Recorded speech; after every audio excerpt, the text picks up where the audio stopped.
మిత్రులారా, ఈ ఎన్నికలు ఆసామాసి ఎన్నికలు కాదు.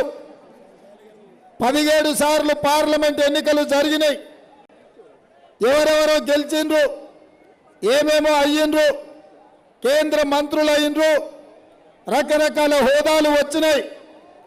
కానీ ఆనాడి లేని ప్రమాదం ఈనాడు మన మెడ మీద కత్తిలాక వేలాడుతున్నది. ఈ ఎన్నికల్లో భారతీయ జనతా పార్టీ 400 సీట్లు గెలిచి రాజ్యాంగాన్ని మార్చి ఎస్సీ ఎస్టీ బీసీ రిజర్వేషన్లను రద్దు చేసి శాశ్వతంగా దళిత గిరిజన బలహీన వర్గాలను బానిసలుగా మార్చి అదాని అంబానీ అమెజాన్ల దగ్గర తాకట్టు పెట్టి శాశ్వతంగా కార్పొరేట్ కంపెనీలకు మనల్ని అప్పగించబోతున్నారు. ఇవాళ నేను గుర్తు చేయదలుచుకున్నా, ఆనాడు ఈస్ట్ ఇండియా కంపెనీ బ్రిటిష్ నుంచి వచ్చిన కంపెనీ సూరత్ సముద్రం ఒడ్డున సంసారం మొదలుపెట్టి మన దేశంలో ఉన్న రాజుల మధ్యలో పంచాయతీ పెట్టి ఒకరంటే ఒకరికి సరిపోని పరిస్థితులు సృష్టించి భారతదేశాన్ని ఆక్రమించుకొని బ్రిటిష్ వాళ్ళు 100 సంవత్సరాలు ఈ దేశాన్ని ఏలిండ్రు, ఈ దేశాన్ని దోసుకున్నారు.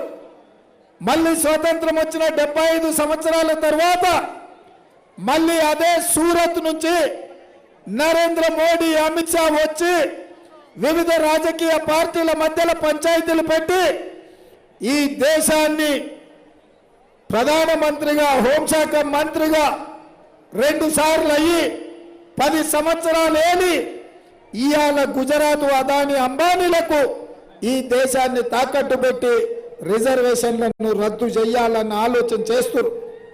అందుకే మిత్రులారా, ఇవాళ మీకు కనిపించేది విశ్వేశ్వరరెడ్డి ఇక్కడోడే మనోడే. కానీ విశ్వేశ్వరరెడ్డి ఎవరి కోసం పనిచేస్తుండో ఒక్కసారి ఆలోచన చేయండి. ఇవాళ విశ్వేశ్వరరెడ్డికి ఓటు వేస్తే విశ్వేశ్వరరెడ్డి సీటు గెలిస్తే ఈ విశ్వేశ్వరరెడ్డి బొట్లో కత్తి పట్టుకొని తిరుగుతున్నాడు.